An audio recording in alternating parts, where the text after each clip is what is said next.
ओम शांति।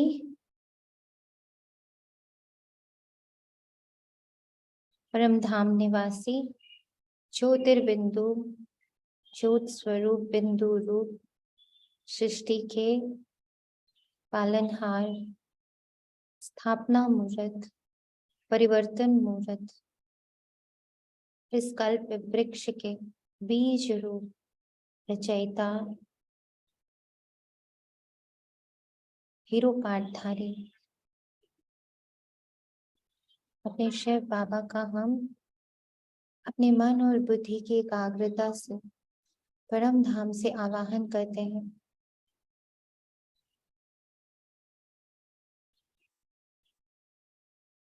देख पाते हैं अपने मन और बुद्धि से कि कैसे बाबा परम धाम से सूक्ष्म वतन ब्रह्मातन को धारण कर हम वत्सों के मध्य में हमारे इस मिनी मधुबन में पधारे हैं।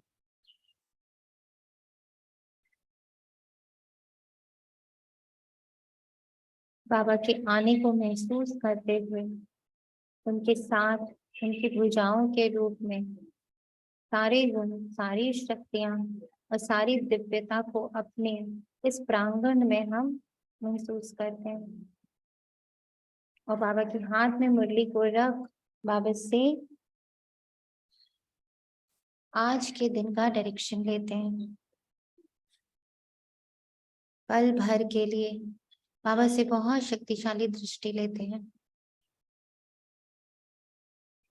और अपने इस प्रोसेस को कि बाप दादा का आवाहन करना और उनसे दृष्टि लेना, इसे हमें दिन भर में कई बार करना है, कईयों बार करना है। जितनी बार हो सके हमें ये प्रोसेस करना है।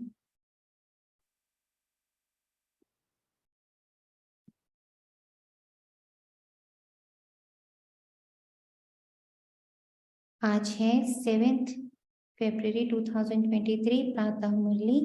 ओम शांति। बाप दादा मधुबन से हमारे मिनी मधुबन में। मीठे बच्चे, इस समय तुम्हें निराकारी मत मिल रही है। गीता शास्त्र निराकारी मत का शास्त्र है, साकारी मत का नहीं। ये बात सिद्ध करो। निराकारी मत, न्यू वर्ड जो बाबा हमें दे रहा, जो मत दे रहा, जो श्रीमत दे रहा, जो पालना दे रहा, जो ज्ञान दे रहा, वो किसी आकारी से नहीं आ रहा। आकारी मतलब हद।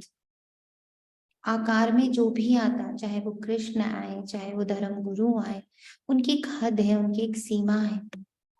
वो एक लेवल तक ही चीजों को देख सकते हैं, एक लेवल तक ही उनकी बुद्धि दौड़ सकती है। पर वो निराकारी जो इस पूरी रचना का रचयिता भी है और साथ में उसने अपना रोल भी फिक्स किया है। उसमें सिर्फ उसने मूवी बना नहीं दी, उसमें अपने आप को भी फिक्स किया है। तो जो डायरेक्टर भी है और जो हीरो पाठधारी भी है, वो हमें जो मत दे रहा, जो गीता का एक्चुअल ज्ञान शिव बाबा ने दिया, वो कोई भी साकारी दे नहीं सकता। इस बात को मुझे सिद्ध करना है।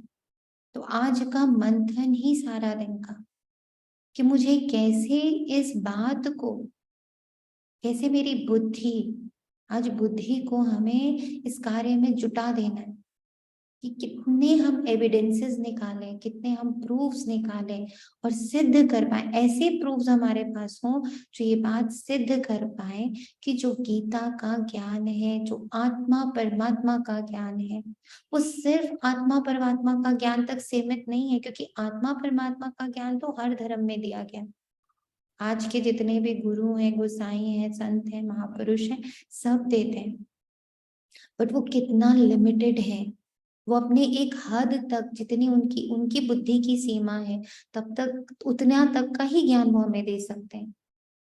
आत्मा है, एक ऊर्जा है, पर उसके अंदर कौन से गुण है, उसके अंदर कौन से अंग है, आत्मा के कौन से अंग है, आत्मा के अंगों द्वारा क्या क्या कार्य हो रहा है, उसके अलावा उसके पास कौन से गुण है, कौन सी शक्तियां हैं, कौन से उसको खुद में है, और कौन से गुण और शक्तियां उसको बाबा से मिलती हैं, परमात्मा से मिलती हैं।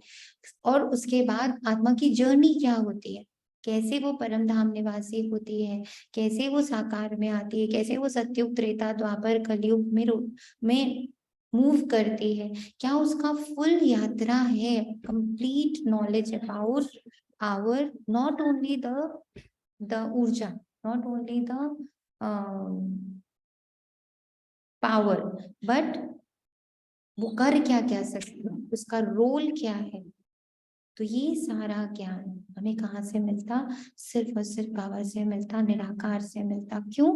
उसका भी कारण है, क्योंकि वो उस जगह पे स्थित है, उसी ने बनाया है, उसी का क्रिएशन है। तो ये बता पाना कि ये क्रिएशन कैसे वर्क कर रहा है, उसका हिस्ट्री ज्योग्राफी क्या है, वो डायरेक्टर ही बता सकता है। बाकी सब क्या है, एक्टर्स हैं, चाहे वो धर्म गुरु हैं, चाहे वो देवी देवता हैं, सब क्या है, एक्टर्स हैं। तो एक्टर को अपना रोल पता होता है, एक धुंधली सी नॉलेज होती है कि हाँ मूवी क्या है, पर उसको एग्जैक्ट हर एक का रोल किसी भी एक्टर को पता नहीं होता है, उसके डायलॉग्स, उसको क्या आगे करना है क्या नहीं करना है, ये कभी भी एक्टर को नहीं पता होता है। डेप्थ ऑफ द मूवी सिर्फ डायरेक्टर को पता होता है। इसी के लिए निराकार से ये बात हमें पहले अपने अंदर सिद्ध करनी है कि वाई बाबा, जब गीता में भी यही कहा है, गुरु ग्रंथ साहब में भी यही कहा, कई लोग कहते हैं यार ये सब अलग अलग रास्ते हैं, पहुंचते तो सब एक ही जगह है, बट ये हमें प्रूव करना है कि नहीं, ये कोई रास्ता नहीं है, दिस इज द ओनली रास्ता। ये उन सारे रास्तों से भिन्न है, ये शॉर्टकट भी है, और ये संपूर्ण ज्ञान है। तो जब तक मेरी बुद्धि को ये स्वीकार नहीं होगा, जब तक मेरी बुद्धि इसके सारे लॉजिक्स और इसके सारे एविडेंसेस ढूंढ के नहीं रखेगी, दूसरे को हम सिद्ध कर ही नहीं पाएंगे। बाबा कहते हैं कौन सी कोई ये बात बड़ी युक्ति से फर्स्ट क्लास बच्चे ही समझा सकते हैं, कौन सी गुह्य बात बड़ी युक्ति से फर्स्ट क्लास बच्चे ही समझाते हैं, जो आज बाबा का टॉपिक है। ये ब्रह्मा ही श्री कृष्ण बनते हैं, ब्रह्मा को प्रजापिता कहेंगे, श्री कृष्ण को नहीं। निराकार भगवान ने ब्रह्मा मुख से ब्राह्मण रचे हैं, श्री कृष्ण तो छोटा बच्चा है। गीता का भगवान निराकार परमात्मा है। श्री कृष्ण की आत्मा ने पुरुषार्थ करके ये प्रारब्ध पाए। ये बहुत गुह्य बात है जो फर्स्ट क्लास बच्चे ही युक्ति से समझा सकते हैं। 20 नाखून का जोर देकर ये बात सिद्ध करो, तब सर्विस की सफलता होगी।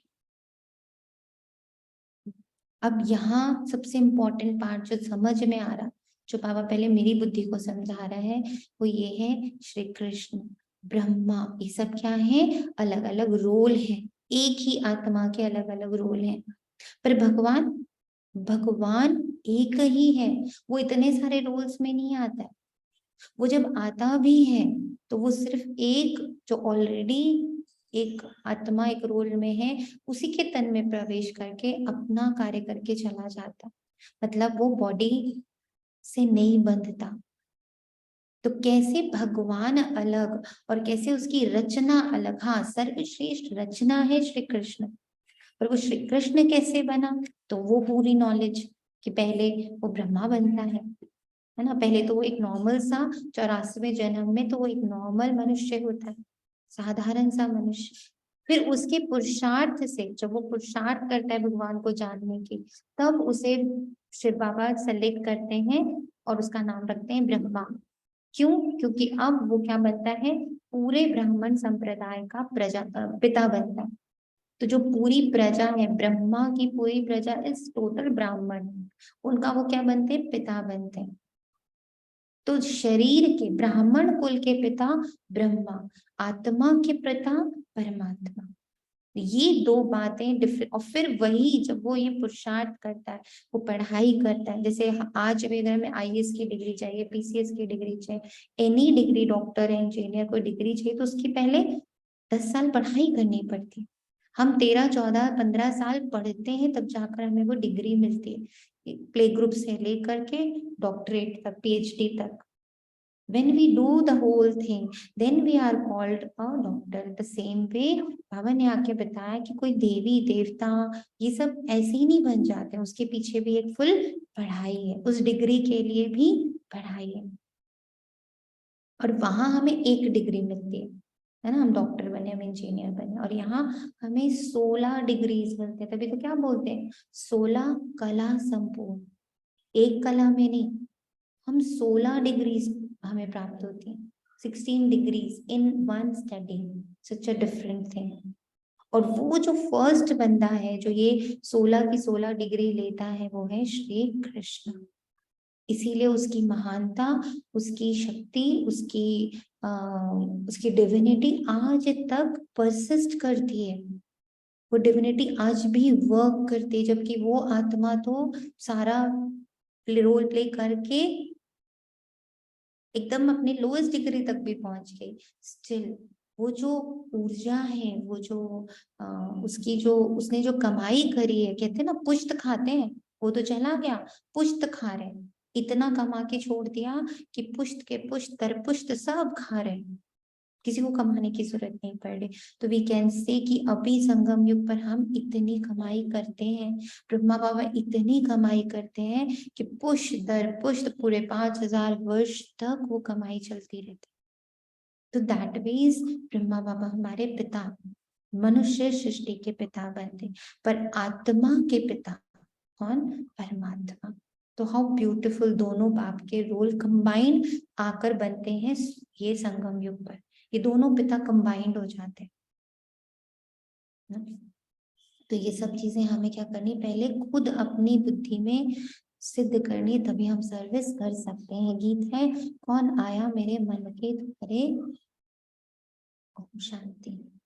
बच्चों ने सुना, ये आंख नहीं जान सकती किसको, भगवान को। ये आंखें श्री कृष्ण को तो जान सकती हैं, आंखें भगवान को नहीं जान सकती, आत्मा ही परमात्मा को जान सकती। अब बाबा दोनों आंखों के डिफरेंस, जैसे अभी बाबा ने दो पिताओं का डिफरेंस हमें समझा, अब बाबा हम बच्चों के पास आते हैं कि जो ये दो आंखें मिली है ना, उससे तो हमें कृष्ण दिखता है, पर जो हमें तीसरी आंख मिली है उससे हमें परमात्मा दिखता है। आत्मा मानती है कि हमारा परम पिता परमात्मा निराकार है, निराकार होने के कारण, इन आंखों से ना देखने के कारण इतनी याद नहीं ठहरती। क्यों? क्योंकि 63 जन्मों से इन आंखों की आदत पड़ी हुई है, थर्ड आई की हमें आदत नहीं पड़ी, तो इसलिए उसमें क्या लगती है, मेहनत लगती है। ये निराकार बाप निराकारी बच्चों को कहते हैं। अब ये एक अगर हम पॉइंट पकड़ लेते हैं कि अगर मुझे बाबा को देखना है, बाबा को सुनना है, बाबा को महसूस करना है ना, तो मुझे थर्ड आई ओपन रखनी पड़ेगी, तो मुझे सबको आत्मा देखना पड़ेगा। खुद को आत्मा देखने का मैं जितना अभ्यास करूंगी, खुद को आत्मा मानने का, खुद को आत्मा महसूस करने का मैं जितना अभ्यास करूंगी, मैं उतना बाबा के करीब ऑटोमेटिकली पहुंचूंगी। क्योंकि निराकार बाप निराकार बच्चों को समझाते हैं, तुमको निराकारी मत मिलती। गीता शास्त्र है ही निराकारी मत का, साकारी मत का नहीं है। गीता धर्म शास्त्र है ना, इस्लामियों आदि का भी धर्म शास्त्र है। इब्राहिम ने उच्चारा, बुद्ध ने, क्राइस्ट ने, सब ने अपना अपना धर्म उच्चारा, उन्हों को तो चित्र है। गीता जो सर्व शास्त्रमयी शिरोमणि है, उसके लिए मनुष्य ने श्री कृष्ण का चित्र दिखा दिया, परंतु बाप समझाते हैं ये रॉन्ग है। क्योंकि जैसे, और आज भी देखिए ना क्या हुआ, उस गीता जो एक्चुअल गीता थी उसके तो कितने ना, अभी 2-3 दिन पहले बाबा ने कहा कि रामानुज की गीता, परमहंस की गीता, तो तुलसीदास, मतलब सॉरी क्या ना, सदगुरु की, अब जितने लोग आते जा रहे हैं वो सब क्या कर रहे हैं, अपने हद के अनुसार, अपनी समझ के अनुसार उस गीता को समझा रहे हैं। तो एक्चुअल गीता तो गायब हो गई, ये तो सारे मनुष्य मत हो गए, उनकी अपनी हद की सीमा में जो उनको और समझ में आया उन्होंने उच्चार दिया। लेकिन बाबा ने आके बताया कि ये गीता इसने उच्चारा परमात्मा ने। परमात्मा कौन है? जो हद से परे है। मैं गीता मैंने उच्चारी, मैंने राजयोग सिखाया और स्वर्ग की स्थापना की। मैं हूँ निराकार परमपिता परमात्मा, मैं तुम सर्व आत्माओं का बाप, मनुष्य सृष्टि का बीज रूप हूँ, मुझे ही वृक्षपति कहा जाता है। श्री कृष्ण को वृक्षपति नहीं कहेंगे, परमपिता परमात्मा ही मनुष्य सृष्टि का बीज रूप क्रिएटर है, क्रिएटर है। तो क्रिएटर को पता ना, एक माँ को बच्चे के पेट से लेकर, जब वो फर्स्ट उसका बीज पड़ता है, से लेकर उसकी पूरी लाइफ हिस्ट्री अच्छे से पता होती है। ये बात उस बच्चे को भी उतनी डिटेल में नहीं पता होती, क्योंकि वो जो शुरू के होते हैं 9 मंथ्स, फिर बाहर के, वो सब बच्चे को थोड़ी याद होते हैं। बच्चे को तो जैसे जैसे याददाश्त जहां से होती है वहीं से याद होता है, बट माँ को, because she is the creator.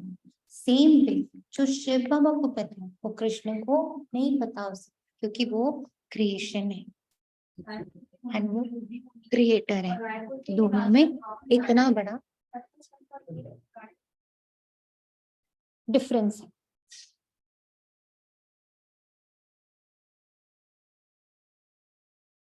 Shri Krishna को क्रिएटर नहीं कहेंगे, वे तो सिर्फ दैवी गुण वाला मनुष्य है।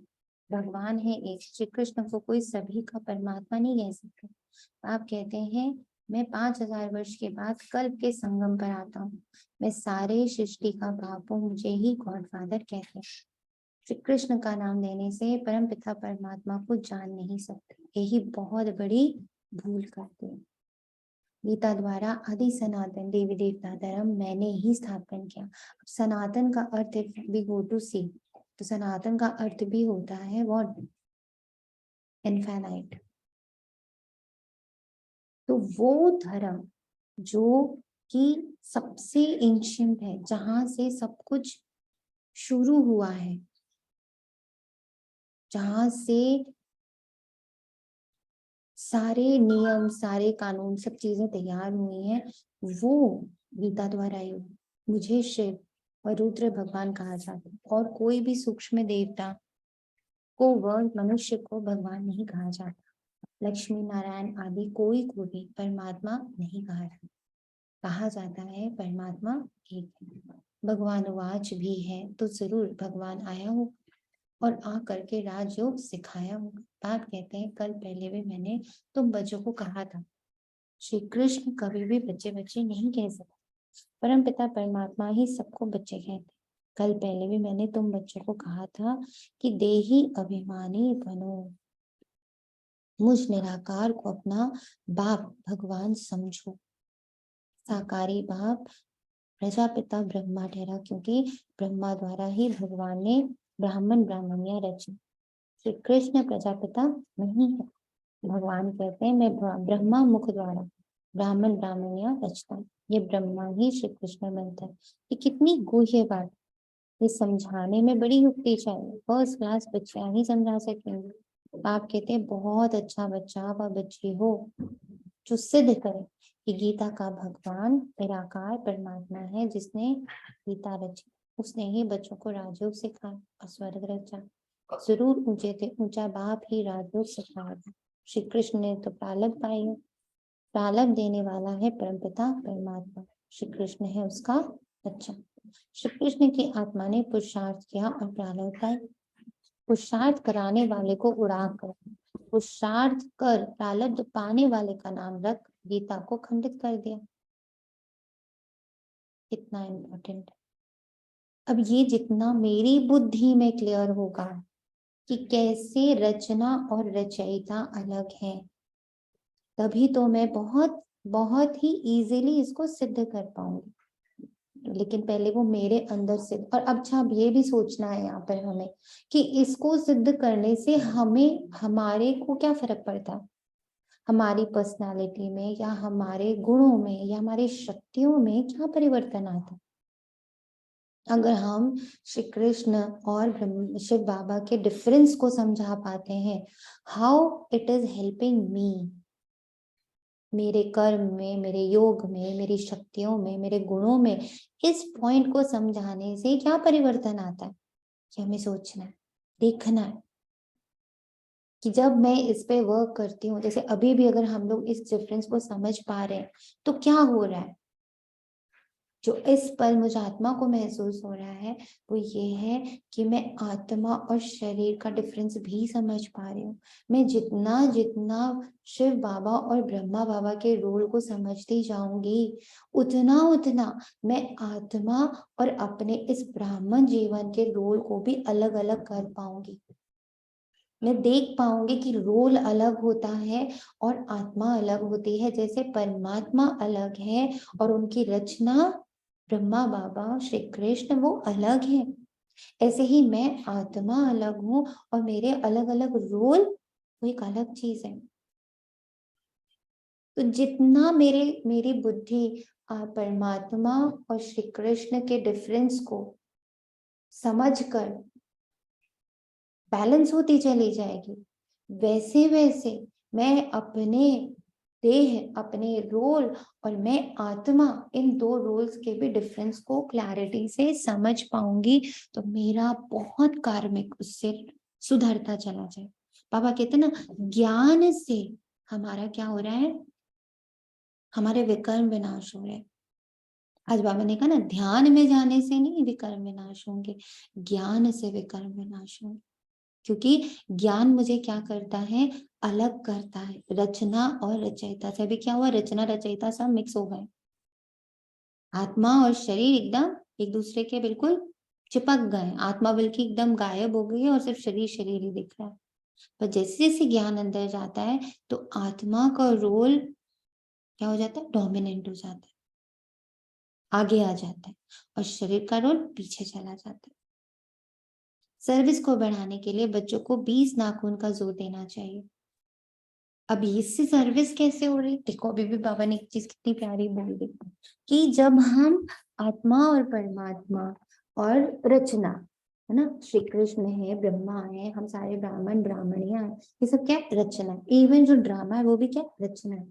तो जब मैं रचना को अलग और रचयिता को अलग करना सीखती जाती हूँ, उससे सर्विस हो रही है। कैसे, सोचने वाली बात है ना, कि सिर्फ हम इन दोनों को अलग करके समझ भी पा रहे हैं तो बाबा कह रहे हैं उससे सर्विस हो रही है। ये सर्विस किसकी हो रही है, पहली सर्विस मेरी हो रही है।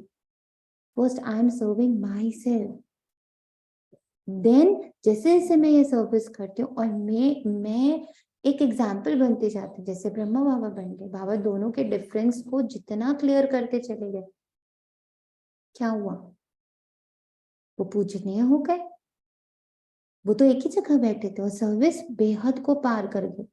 दादियां निकल गई, देश विदेश सब जगह, ब्रह्मा बाबा तो वहीं बैठा। ब्रह्मा बाबा ने तो बाद में जाना भी बंद कर दिया था, दादियों को माताओं को ही आगे कर दिया था। तो सर्विस कैसे हुई इतनी ना, क्योंकि वो जितना उनकी बुद्धि में क्लैरिटी आ रही थी, जितना वो रचना और रचयिता को, मैं आत्मा रचयिता हूँ और ये पूरा ड्रामा में मेरा जो रोल है वो मेरी रचना है। जैसे परमात्मा की हम रचना है, हम मतलब जो ये पूरा ड्रामा है ये रचना है जिसमें उन्होंने अपना रोल भी फिक्स करके रखा है। अब ये जितनी क्लैरिटी ये चीजों की मुझे आती जा रही है तो मैं क्या हो रही हूँ, मैं रचना से अपने आप को, मतलब फिल्म अलग हो रही है और एक्टर अलग हो रहा है। और जितना फिल्म और एक्टर अलग होते जाएंगे तो एक्टर की पावर बढ़ेगी। तो ऑटोमेटिकली कितनी बड़ी सर्विस हमारी सिर्फ समझ से भी हो रही है। गीता किसने उच्चारी, गीता द्वारा कौन सा धर्म किसने स्थापन किया, इस ही बात से तुम अच्छी रीति जीत पहन सकते हो। परमपिता परमात्मा द्वारा स्वर्ग के मालिक बनते हैं, ना कि श्री कृष्ण द्वारा। तो इस बात पर मेहनत करनी, सब शास्त्र है गीता के बच्चे। तो बच्चों से कभी वर्षा मिल नहीं सकता। कितने पॉइंट्स बाबा दे रहे हैं, ताकि मेरी बुद्धि, अब मेरी बुद्धि इन कितने पॉइंट्स को मुरली के बाद हमें चेक करना, किसमें से कितने पॉइंट्स मेरी बुद्धि ने स्वीकार किए। वर्षा तो जरूर बाप ही देंगे, काका चाचा मामा गुरु आदि कोई से भी वर्षा नहीं मिलता है, बेहद के बाप से ही बेहद का वर्षा मिलता है। ये लिखत ऐसी साफ कर लिखनी है कि समझ जाए, जो बरोबर गीता खंडन की है, गीता को डिफेम किया है, इसलिए भारत कंगाल बन गया। इतनी इंपॉर्टेंट पॉइंट है। तो किसी को भी, हम लोग स्पेशली जो बच्चे मुरली पढ़ते हैं, सॉरी गीता पढ़ते हैं, है ना, या श्री कृष्ण के या राम के भक्त हैं, हिंदू स्पेशली रिलीजन को मानते हैं। तो कितनी बड़ी बात आज बाबा ने कर दिया कि गीता को डिफेम किया, इसलिए भारत कंगाल बन गया। डिफेम कैसे किया? उसकी जो टीचिंग्स हैं, उसके जो रचयिता, पहले तो रचयिता का नाम, लेखक का नाम ही गायब कर दिया, ठीक है। उसके बाद क्या किया, उसमें जो लिखा हुआ है उसको बहुत संकुचित कर दिया, हद में बांध दिया। तो क्योंकि जितने मत आते चले गए, जितनों ने उसको पढ़ा और अपने लैंग्वेज में उसको लिखा, तो क्या हो गया, वो परिवर्तित कर दिया ना हमने। जैसे एक कपड़ा है, अब एक कपड़े को हमने एक टेलर को दे दिया, अब उसने उसमें एक डिजाइन डाल दिया, तो नाउ जिसने कपड़ा बनाया था उसका नाम हट गया और किसका नाम आ गया, टेलर का नाम आ गया, कि उसने ये डिजाइन बनाया, उसने ये कपड़ा बनाया, ये ड्रेस बनाई। अब जो उस ड्रेस में मान लीजिए फिर किसी ने कुछ और कलाकारी कर दी, उसको डिजाइनर लुक दे दिया, उसमें कुछ नया नया चेंजेस कर दिया, अब चलो, अब उसका भी नाम हट गया, उस टेलर का नाम भी हट गया, अब उस डिजाइनर का नाम आ गया। तो अब देखिए, जो ओरिजिनल कपड़ा, जिसने वो सूत एक एक तार करके उस कपड़े को तैयार किया था, उसका नाम तो गायब हो गया। वो उसका जो नया नया जो जो उसमें चेंजेस लेते आते जा रहा है, उसी का नाम हाईलाइट होता चला जा रहा है। ऐसा ही गीता के साथ और ऐसा ही हर धर्मशास्त्र के साथ हुआ। उसकी सतो प्रधानता उसी पल खत्म हो गई जिस पल उसको हमने एक मनुष्य के मत से बांध दिया कि ये तो गांधी की गीता है, ये टैगोर की गीता है, ये इनकी गीता, ये सब उनके अपने एक हद के दायरे से या उनकी अपनी अनुभवों से तैयार हुई गीता है। ओरिजिनल गीता का, और जितनी उसकी ओरिजिनलिटी खत्म होती गई, हम कंगाल होते चले गए, कौड़ी तुल्य बन गया। ऐसी लिखत लिखो। भारत को स्वर्ग बनाने वाला कौन है? स्वर्ग कहाँ है? कलयुग के बाद सतयुग होगा, तो उनकी स्थापना जरूर संगम पर होनी चाहिए। शिव भगवान वाच, मैं कल्प कल्प संगम पर पावन दुनिया बनाने आता हूँ। ऐसे सिद्ध करो जो समझे कि शिव परमात्मा ही सबको दुख से लिबरेट करते हैं, ना कि श्री कृष्ण। अब यहाँ हम इसको ऐसे भी पकड़ सकते हैं कि जितना मैं इस बात को अपने जीवन में उतारूंगी कि मेरे हर दुख, मेरे हर प्रश्न, मेरे हर परेशानी का उत्तर सिर्फ और सिर्फ बाबा देगा, निराकार ही देगा। जितना मेरा ये अनुभव पावरफुल होता जाएगा, तो मैं भी इस बात को बहुत कन्विक्शन से बोल पाऊंगी, श्री कृष्ण यानी हद, श्री कृष्ण यानी एक शरीर, एक ऊर्जा, और परमात्मा यानी, और वो लिमिटेड, उसका अपना एक टाइम है, उसका अपना एक दायरा है, वो सत्युगी है ना। लेकिन बाबा, वो तो त्रिकालदर्शी, तीनों कालों के ऊपर जाके बैठा है, तो हद से परे परमात्मा है, और उसी उसी में शक्ति है मुझे दुख से लिबरेट करने की।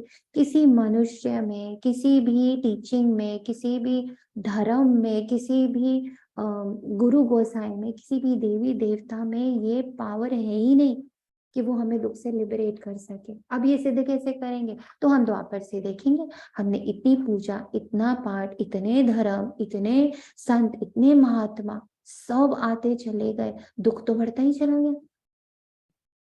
द्वापर से कलयुग तक आते आते, या अगर हम लोग आज से अपने 100 साल पुराने, हम लोग अपने दादियों नानियों से अगर बातें सुने, तो उनके समय में और आज के दुख में कितना फर्क आ चुका। तो अगर इन देवी देवताओं में या धर्मों में या शास्त्रों में शक्ति थी, यज्ञ में, अनुष्ठानों में अगर शक्ति थी, तो दुख खत्म हो जाना चाहिए था ना।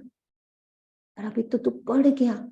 तो हेंस प्रूव्ड कि दुख से लिबरेट करने की ताकत सिर्फ निराकार में है, जो हम अपने लाइफ के एक्सपीरियंस से सीख रहे हैं, हम अपने आप में देख रहे हैं। हम पहले एक भक्त थे, हाँ, आज हम जैसे जैसे ज्ञान, जब तक हम भक्ति में थे, हम दुख की और गहराई में जाते, तो जब से ज्ञान से हम जुड़े, दुख आता जरूर है, पर हम उसमें फंसते नहीं, बाहर आ जाते। तो दुख से लिबरेट करने की शक्ति सिर्फ ज्ञान में है। और वो भी कौन सा ज्ञान? जो स्वयं परमपिता परमात्मा आके दे रहा है। Why he is important? Because वो रचयिता है, इसलिए उसमें ताकत है मुझे लिबरेट करने की, मुक्त करने की। गीता के भगवान को जो समझ जाएंगे वही आकर फूल चढ़ाएंगे, सभी नहीं चढ़ाएंगे। जो समझ गए वो फूल बन भली चढ़ जाएंगे। बाकी बाबा को कोई फूल देते हैं तो बाबा कहते हैं मुझे ऐसे फूल चाहिए, यानी बच्चे चाहिए, है ना। बाबा को हम लोग फूल गिफ्ट करें, बहुत सारा धन गिफ्ट करें, तो बाबा कहते हैं ना बच्चे। क्यों मम्मा बड़ी हो गई ब्रह्मा बाबा से? क्योंकि मम्मा ने ज्ञान से बच्चे तैयार किए, धन नहीं दिया। पर बाबा के लिए सबसे बड़ा धन क्या है? बाबा के बच्चे। ऐसे भी लौकिक भी में भी कहते हैं ना, हमारा सबसे बड़ा धन हमारी संतान है, बाकी धन तो आया गया है, पर संतान ही सबसे बड़ा धन है। ऐसे ही परमात्मा को भी जब हम उनके बच्चे गिफ्ट करते हैं, वो सबसे बड़ा धन है उनके। कांटे मेरे पर बड़ी चढ़े तो मैं उनको फूल बनाऊं, बबूलनाथ भी मेरा ही नाम। बबूल के कांटों को फूल बनाने वाला मुझे ही कहते हैं। श्री कृष्ण तो स्वयं फूल है, वह है गार्डन ऑफ अल्लाह, ये है डेविल फॉरेस्ट। इनको फिर डेविल गार्डन बाप बन बेटी गार्डन बाप बनाता है। तुम ही नई दुनिया के मालिक बनते हो। लक्ष्मी नारायण की डेटी डायनेस्टी कही गई, ब्राह्मण कुल की डायनेस्टी नहीं कहेंगे। ये ब्राह्मण कुल है, परमपिता परमात्मा ने ब्रह्मा द्वारा प्रजा रची, इसलिए इनको प्रजापिता कहा जाता है। शिव बाबा को व श्री कृष्ण को प्रजापिता नहीं कहेंगे। ये तो कृष्ण पर कलंक लगाए हैं कि 16,108 रानियां थी। ये तो प्रजापिता ब्रह्मा ने इतने बच्चे और बच्चियां पैदा किए। ज्ञान का सागर है ही एक परमपिता परमात्मा। पाप का दंड धर्मदास देते हैं। प्रेसिडेंट को भी बड़े से बड़ा जज कसम देंगे। राजा से कभी कसम नहीं उठवाया जाता, क्योंकि उन्हें राजा बनाता है भगवान। वह अल्पकाल के लिए, यहाँ तो बाप 21 जन्मों के लिए राज्य भाग्य देते हैं। वहां कसम उठाने की बात ही नहीं। यह मनुष्य सृष्टि रूपी वृक्ष है, कोई जंगली वृक्ष नहीं है। परमपिता परमात्मा को वृक्षपति कहा जाता है। श्री कृष्ण इस वृक्ष का राज नहीं बता सकते, वृक्षपति ही समझा सकते। नर से नारायण तो बाप ही बनाएगा, ना कि श्री कृष्ण। मुख्य धर्म शास्त्र है 4, बाकी सब है दंत कथा। पहला पहला धर्म कौन सा स्थापन हुआ और किसके द्वारा? स्वर्ग में था देवी देवता धर्म, तो जरूर है बाप ही रचे। बाप पुरानी दुनिया से लिबरेट करते हैं, क्योंकि दुख बहुत है, त्राही त्राही करते हैं। बाप से स्वर्ग का वर्षा लेना है तो अभी लो, साधारण आदमी कोई वर्षा दे नहीं सकता। बच्चों को सर प्राप्ति कराने वाला है ही एक बाप, बेहद का बाप ही स्वर्ग का मालिक बनाते। ऐसी ऐसी टेम्पटेशन देनी है, तो टेम्पटेशन मतलब लालच देना, या उनको कोई कहते ना, हम क्या देते हैं उन लोगों को, स्कीम देते हैं ना, टेम्पटेशन देते हैं, मतलब उनको आकर्षित करते हैं।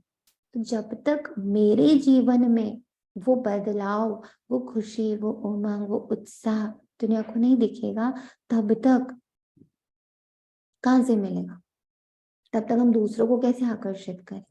जैसे शिकारी लोग कोई से शिकार कराते हैं तो सारी तैयारी कर शिकार सामने लाकर सिर्फ उनसे शिकार कराते हैं। यहाँ शिकार कराना है माताओं से। आप कहते हैं शिकार माताओं के आगे ले आना, माताएं बहुत है, नाम एक का बाला हो जाता, तुम शक्ति सेना हो। तो आज ऐसी फीलिंग आ रही थी जैसे जगदम्बा मम्मा के हम सब भुजाएं हैं ना, उन्हीं का स्वरूप है हम सब। जैसे अगर आप कोई धार्मिक सीरियल देखो तो दिखाते हैं ना कि एक में से बहुत सारे शरीर निकल रहे हैं, तो ऐसे ही आज फीलिंग दे रहा है बाबा, जैसे जगदम्बा के अंदर से ये हम एक एक बच्चे, उनके क्या है, उन्हीं का स्वरूप बने। हम शक्ति सेना, शक्ति डायनेस्टी नहीं कहेंगे, शक्ति सेना की मुख्य है जगदम्बा काली सरस्वती। बाकी चंडिका आदि उल्टे नाम भी बहुत रख दिए। तो तुम बच्चों को ऐसी बातों पर क्लियर करना है कि ऊंचे से ऊंचा भगवान, फिर ब्रह्मा विष्णु शंकर। प्रजापिता ब्रह्मा की बेटी है सरस्वती, उनको गॉडेज ऑफ नॉलेज कहते हैं, तो जरूर उनके बच्चों को भी गॉडेज ऑफ नॉलेज कहेंगे। अंत में विजय तो तुम्हारी होने वाली। कोई कोई गीता से वेदों का मान ज्यादा रखते, तो भी गीता का प्रचार ज्यादा। भाव कहते हैं मैं आता ही हूँ संगम युग पर, श्री कृष्ण का चित्र है ही सत्युग का। फिर 84 जन्मों में रूप बदलता जाता है। ज्ञानी तो आत्मा तब बन सकते हैं जब परम पिता परमात्मा आकर आत्मा का ज्ञान। परम पिता परमात्मा है ज्ञान का सागर, उन द्वारा तुम ज्ञानी तो आत्मा बनते हो, बाकी सब है भक्त, तुम आत्मा। बाप कहते हैं मुझे ज्ञानी तो आत्मा प्रिय लगते हैं, महिमा सारी गीता की है। ध्यानी से ज्ञानी श्रेष्ठ है। ध्यान ट्रांस को कहा जाता है। ये तो बाप से योग लगाना है, ध्यान में जाने से कोई भी फायदा नहीं है। अब बाप से योग लगाने का अर्थ भी हमें समझना है। सिर्फ बिंदु बिंदु देखने से नहीं होगा योग। बाप से योग लगाना यानी बाप के महावाक्यों से योग लगाना, महावाक्यों की गहराइयों में जाना है, इस बाबा से योग लगाना। आप कहते हैं मैंने राजयोग सिखाया था, श्री कृष्ण को ये प्रारब्ध मैंने ही दी थी, जरूर अगले जन्म में पुरुषार्थ किया होगा। सारी सूर्यवंशी राजधानी ने मेरे द्वारा ही प्रारब्ध पाई है। दिलवाड़ा मंदिर का कॉन्ट्रास्ट भी ऐसे लिखो। अब जब तक हम दिलवाड़ा मंदिर का पूरा हिस्ट्री ज्योग्राफी ना समझे तो हम लिख नहीं सकते ना। ऐसे लिखो जो पढ़ने से ही मनुष्य को झट तीर लग जाए। फॉर्म भी बनाना है कि बेहद का बाप It's Manisha. क्या करे, बहुत मीठा है, हमको राजयोग से खिलाते हैं। उस सदगुरु बगैर है घोर अंधियारा। ऐसे बाप की महिमा करने से बुद्धि में लव आएगा। बाप सम्मुख आकर जन्म दे तब तो लव होगा ना। तुमको जन्म दिया तब तो लव हुआ। बाप कहने से ही स्वर्ग याद आता है। बाबा स्वर्ग की स्थापना करते हैं, हम उनसे वर्षा ले रहे हैं। विश्वास करो या ना करो, बेहद का बाप तो सभी का बाप है, उनसे जरूर स्वर्ग का वर्षा मिलेगा। बाप है ही नहीं दुनिया का रचयिता, तो जरूर नहीं दुनिया का वर्षा देगा ना। जो जिस चीज की रचना कर रहा है, जिसके पास जो है वो वही तो देगा ना। तो जब भगवान के पास ही नहीं दुनिया नवीनता है, भगवान के पास ही स्वर्ग है, भगवान के पास ही पॉजिटिविटी है, भगवान के पास ही डिविनिटी है, भगवान के पास ही all the peace prosperity everything is with him, तो फिर वो मुझे वही देगा ना जब भी मैं उसके पास जाके बैठूं। तो मैं बस उसको याद भी करती ना, उसके बारे में सोचती भी हूँ ना, तो कुछ उन्हीं की ऊर्जा मुझ में ट्रांसमिट होती। कहते हैं ना जिसके बारे में सोचो वो ऑटोमेटिकली आपको फील होने लगता है। तो भगवान के बारे में हम सोचने भी बैठ जाए ना, तो उसकी जो ऊर्जा है ना वो मेरे अंदर अटैच हो जाती, कंबाइंड हो जाती ऑटोमेटिकली। ये प्रोसेस है। इसलिए जितनी बार मैं बाबा के महावाक्य को, बाबा के चित्रों को, बाबा की महिमा को, कुछ को भी मैं टच करती हूँ अपने मन और बुद्धि से, वो हमारे अंदर भरती है। अच्छा, मीठे मीठे सिखिलते बच्चों प्रति माता पिता बाप दादा का याद प्यार और गुड मॉर्निंग। रूहानी बाप की रूहानी बच्चों को नमस्ते। हम रूहानी बच्चों की रूहानी माता पिता बाप दादा को याद और प्यार से भरे नमस्ते और गुड मॉर्निंग। शुक्रिया बाबा, शुक्रिया। धारणा के लिए मुख्य सार है बाप का प्रिय बनने के लिए बुद्धि में ज्ञान को धारण कर ज्ञानी तू आत्मा बनना है। अगर I really want to become Shiv प्रिय, तो है ना, हम लोग ने बहुत इस पर मेहनत करी है। हाँ, मैं तो शिव प्रिय, मैं तो स्व प्रिय, मैं तो विश्व प्रिय। तो उसके लिए अगर मुझे बाप का प्रिय बनना है तो मुझे ज्ञान को धारण करना है। ज्ञान को धारण कर लेना मतलब एक एक महावाक्यों का एम्बॉडीमेंट। आज जैसे बाबा ने ये महावाक्य उच्चारे हैं कि रचना और रचयिता को अलग अलग करके देखो, आत्मा और परमात्मा और श्री कृष्ण को अलग अलग करके देखो, आत्मा और उसके रोल को अलग अलग करके देखो और इसको सिद्ध करो। गीता की ओरिजिनलिटी को सिद्ध करो कि ओरिजिनल गीता नहीं है अभी किसी के पास भी। इस बात को सिद्ध करो। सिद्ध तो मैं तभी कर पाऊंगी ना जब वो मेरे अंदर सिद्ध हुआ होगा। तो उसके लिए मुझे क्या करना है? ज्ञान को धारण। बाप से योग लगाना है, ध्यान की आश नहीं रखनी। दूसरा है माताओं को आगे रख उनका नाम बढ़ाना है। अथॉरिटी से गीता के भगवान को सिद्ध करना है। 20 नाखूनों के जोर से सर्विस को बढ़ाना है। आज पापा में वरदान देता श्रेष्ठ जीवन की स्मृति द्वारा विशाल स्टेज पर विशेष पाठ बजाने वाले हीरो पाठधारी भव। स्मृति अगेन, अभी नहीं है, अभी तो क्या है? अभी तो स्मृति है श्रेष्ठ जीवन की। और बार बार देखना। विशाल स्टेज का मतलब क्या? मैं चारों युग को एक साथ देख रही हूँ, दैट इज विशाल स्टेज। और फिर ये देख पा रही हूँ कि द डे बाबा ने संकल्प लिया ना कि मुझे सृष्टि रचनी, तो बाबा के संकल्प के साथ ही मैं उत्पन्न हो गई। From the very first day of the Srishti, first second of 111, से मैं हूं, और last day of 5000 years, last second of the 5000 years, I am there. ये विशाल स्टेज है ना, उसकी मैं विशेष हीरो पार्टधारी, हीरो पार्टधारी जो स्टार्ट से लेके एंडिंग तक मैं रही हूँ। अब जब मैं इतनी ऊंचाई से चारों युगों में अपने रोल को देखती हूँ, अपने विशेष पार्ट को समझती हूँ, अपने हीरो पार्ट को समझती हूँ, ये स्मृति में मेरे आती है, तो क्या होता है, मैं ऑटोमेटिकली हीरो पार्टधारी बन जाती हूँ। हीरो मतलब जो सबको साथ लेके चल सकता है, जो सबको समझ सकता है, जो स्टार्टिंग से एंडिंग तक है, और जो फिर स्थापना वो रहता है, बाकी सारी नेगेटिविटी का विनाश होता है, विलन का विनाश होता है, वो फिर भी सस्टेन करता है। तो आत्मा सदा थी, सदा है, सदा रहेगी। विकार आएंगे जाएंगे, गुण आएंगे जाएंगे, शक्तियां आएंगी जाएंगी, सत्युग आएगा जाएगा, त्रेता आएगा जाएगा, लेकिन आत्मा शाश्वत। तो मैं वो हीरो पार्टनर, मैं वो आत्मा जो सदा थी, सदा हूँ, सदा रहूंगी। ब्रह्मा बाप ने आप बच्चों को दिव्य जन्म देते ही पवित्र भव योगी भव का वरदान दिया। जन्मते ही बड़ी माँ के रूप में पवित्रता के प्यार से पालना मिली। अब मेरी पालना किसके द्वारा होनी चाहिए? कितना ब्यूटीफुल है ये लाइन। मेरी पालना होनी चाहिए पवित्रता के प्यार से। मेरा प्यार किससे हो? पवित्रता से हो। I should love purity. मेरा प्यार जितना पवित्रता की तरफ बढ़ता जाएगा, उतना ही हमें दोनों पिताओं की और दोनों माताओं की पालना महसूस होगी, जो अभी भी वो कर रहे हैं। भले उनका साकार स्वरूप हमारे सामने नहीं, but still they are working on me. ये फीलिंग कब आएगी? जितना मुझे प्योरिटी से प्यार हो जाएगा। तो मुझे प्योरिटी से क्या करना है? प्यार करना। सदा खुशियों के झूले में झुलाया, सर्वगुण मूर्त ज्ञान मूर्त सुख शांति स्वरूप बनने की हर रोज लोरी दी। ऐसे माता पिता के श्रेष्ठ बच्चे ब्रह्मा कुमार ब्रह्मा कुमारी हैं।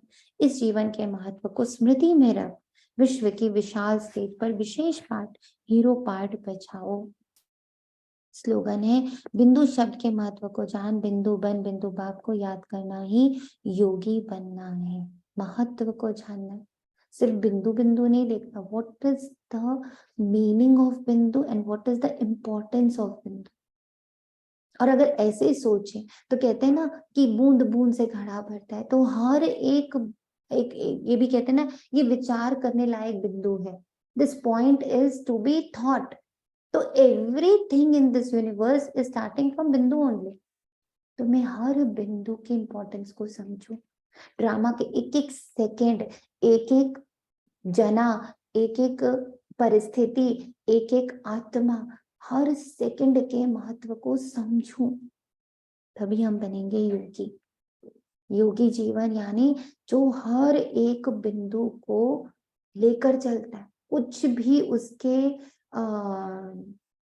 उसके रीच से परे नहीं है। उस माइन्यूटेस्ट से माइन्यूटेस्ट को देख सकता है, और वो उसके हाईएस्ट या बिगेस्ट फॉर्म को भी देख सकता है। वही योगी।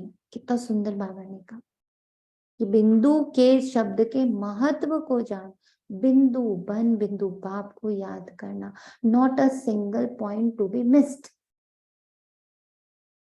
मातेश्वरी जी के अनमोल महावाक्य। पहले पहले ये जानना जरूरी है कि अपना असली लक्ष्य क्या है, वो भी अच्छी तरह से बुद्धि में धारण करना है। ये बहुत इंपॉर्टेंट है, सीरियसली। ये मुझे भी फील होता है। मुझे लक्ष्य पता होना चाहिए। Why I am reading murli, why I have become Brahma Kumari. मैं चाहती क्या हूँ? मेरा अपना लक्ष्य क्या है? ठीक है, बाबा ने मुझे एक लक्ष्य दिया। जब मैं ब्रह्मा कुमारी में गई तो ब्रह्मा कुमारी ने मुझे एक लक्ष्य दिया, एक एक फाइनल डेस्टिनेशन बाबा ने दे दिया कि हाँ भाई, मुझे लक्ष्मी नारायण बनना है, मुझे 16 कला संपूर्ण बनना। बट स्टिल एक अपने अंदर से भी एक आवाज आती है, मेरा लक्ष्य क्या है? तो लक्ष्य बहुत क्लियर होना चाहिए, तब ही पूर्ण रीति से उस लक्ष्य में उपस्थित हो सकेंगे। अपना असली लक्ष्य है, मैं आत्मा उस परमात्मा की संतान हूँ। असल में कर्मातीत हूँ, फिर अपने आप को भूलने से कर्म बंधन में आ गई। अब फिर से वो याद आने से, इस ईश्वरीय योग में रहने से अपने किए हुए विकर्म विनाश कर रहे हैं। तो अपना लक्ष्य हुआ, मैं आत्मा परमात्मा की संतान हूँ। बाकी कोई अपने को हम सो देवता समझ उस लक्ष्य में स्थित रहेंगे तो फिर जो परमात्मा की शक्ति वो मिल नहीं सकती। कितनी इंपॉर्टेंट बात है। अगर हम अपने आप को डायरेक्टली हम सो देवता समझ लक्ष्य में स्थित रहेंगे तो हमें परमात्मा की शक्ति कैसे मिलेगी? हमें तो देवी देवताओं की शक्ति मिलेगी ना। अब भी मुझे किस लक्ष्य में स्थित होना है? मैं परमात्मा की संतान हूं। अगेन मैं जिसको याद करूंगी मैं वैसी बनूं। मैं देवी देवताओं को याद करूंगी तो मैं फिर हद में हूँ, बेहद से नहीं कनेक्ट हो रही। और ना फिर तुम्हारे विकर्म विनाश होंगे। अब ये तो अपने को फुल ज्ञान है, मैं आत्मा परमात्मा की संतान, कर्मातीत हो, फिर भविष्य में जाकर जीवन मुक्त देवी देवता बन पाएंगे। इस लक्ष्य में रहने से वे ताकत मिल जाती है, मैं परमात्मा की संतान। अब ये जो मनुष्य चाहते हैं, हमको सुख शांति पवित्रता चाहिए, वो भी जब पूर्ण योग होगा तभी प्राप्ति होगी। बाकी देवता पद तो आपकी भविष्य प्रारब्ध है, अपना पुरुषार्थ अलग है और अपनी प्रारब्ध भी अलग है, तो ये लक्ष्य भी अलग है। अपने को इस लक्ष्य में नहीं रखना है कि मैं पवित्र आत्मा आखिरी परमात्मा बन जाऊंगी, नहीं, परंतु हमको परमात्मा के साथ योग लगाए पवित्र आत्मा बनना है। बाकी आत्मा को कोई परमात्मा नहीं बनना। दूसरा पॉइंट मम्मा ने कहा, इस अविनाशी ईश्वरीय ज्ञान पर अनेक नाम धरे गए। कोई इस ज्ञान को अमृत भी कहते हैं, कोई ज्ञान को अंजन भी कहते हैं। गुरु नानक ने कहा ज्ञान अंजन गुरु दिया। कोई ने फिर ज्ञान वर्षा भी कहा, क्योंकि इस ज्ञान से ही सारी सृष्टि सब्ज हरी भरी बन जाती। जो भी तम प्रधान मनुष्य है वो सतुगुणी मनुष्य बन जाते हैं। और ज्ञान अंजन से अंधियारा मिट जाता है। हाँ, इस ही ज्ञान को फिर अमृत भी कहते हैं। देखो कितने टाइटल्स मिले हुए हैं ज्ञान, जिससे जो मनुष्य 5 विकारों की अग्नि में जल रहे उनको ठंडक मिल जाती। देखो गीता में परमात्मा साफ कहता है, कामेशु क्रोधेशु, उसमें भी पहला मुख्य है काम, जो ही 5 विकारों में मुख्य बीज है। बीज होने से फिर क्रोध लोभ मोह अहंकार आदि झाड़ पैदा हो जाते। तो मेन क्या आता? काम विकार। उससे मनुष्य की बुद्धि भ्रष्ट हो जाती। अब उस ही बुद्धि में ज्ञान को धारण होते। जब ज्ञान की धारणा पूर्ण बुद्धि में हो जाती है तभी विकारों का बीज खत्म हो जाता है। बाकी सन्यासी तो समझते हैं विकारों को वश करना बड़ा कठिन है, क्योंकि वो झाड़ पे काम कर रहे हैं। कितना ब्यूटीफुल मम्मा ने क्लियर किया। अगर मैं झाड़ पे काम करूंगी, आज मैं ये विकार हटाऊं, आज मैं वो विकार हटाऊं, मैं ये विकार हटाऊं, हम पार ही नहीं पाएंगे कि झाड़ फिर वृद्धि को पाता है। हमें क्या करना है? बीज को ही परिवर्तित कर देना। और बीज क्या है? ज्ञान। तो ऐसी शिक्षा देवे कैसे? सिर्फ ऐसे ही कह देते हैं कि मर्यादा में रहो, परंतु असल मर्यादा कौन सी है? वो मर्यादा तो आजकल टूट गई है। कहाँ वो सतयुगी त्रेता युगी देवी देवताओं की मर्यादा, जो गृहस्थ में रहकर कैसे निर्विकारी प्रवृत्ति में रहते थे। अब वो सच्ची मर्यादा कहाँ है? आजकल तो उल्टी विकारी मर्यादा पालन कर रहे हैं। एक दो को ऐसे ही सिखलाते हैं कि मर्यादा में चलो। मनुष्य का पहला फर्ज है, वो तो कोई जानता ही नहीं, बस इतना ही प्रचार करते हैं कि मर्यादा में रहो, मगर इतना भी नहीं जानते कि मनुष्य की पहली मर्यादा कौन सी है। मनुष्य की पहली मर्यादा है निर्विकारी बनना। आत्मिक स्थिति में जैसे स्थिति होती हूँ तो मैं आत्मा अलग हूँ, विकार अलग है। मैं आत्मा अलग हूँ, उसका रोल अलग है। अगर कोई से पूछा जाए तुम इस मर्यादा में रहते हो तो कह देते हैं आजकल इस कलयुगी सृष्टि में निर्विकारी होने की हिम्मत नहीं है। अब मुख से कहना कि मर्यादा में रहो, निर्विकारी बनो, इससे तो कोई निर्विकारी निर्विकारी बन नहीं सकता। निर्विकारी बनने के लिए पहला पॉइंट क्या है? इस ज्ञान तलवार से इन 5 विकारों के बीज को खत्म करना। बीज क्या है? कि मैं मनुष्य हूँ, मैं शरीर हूँ, ये बीज इसको हटा करके क्या मानना है? मैं आत्मा हूँ, जितना मेरे अंदर ये पार्ट, और मैं परमात्मा की संतान, मैं देवी देवता हूँ, ये भी मुझे 100% नहीं बनाएगा। मुझे 100% जो मुझे विकारों से मुक्त करने वाला पॉइंट है वो है मैं मैं आत्मा परमात्मा की संतान। तो बीज को खत्म करना, तभी विकर्म भस्म हो सकते हैं। अच्छा, ओम शांति मामा, शुक्रिया बाबा, तेरा तुझको अर्पण है। ओम शांति। Thank you Baba.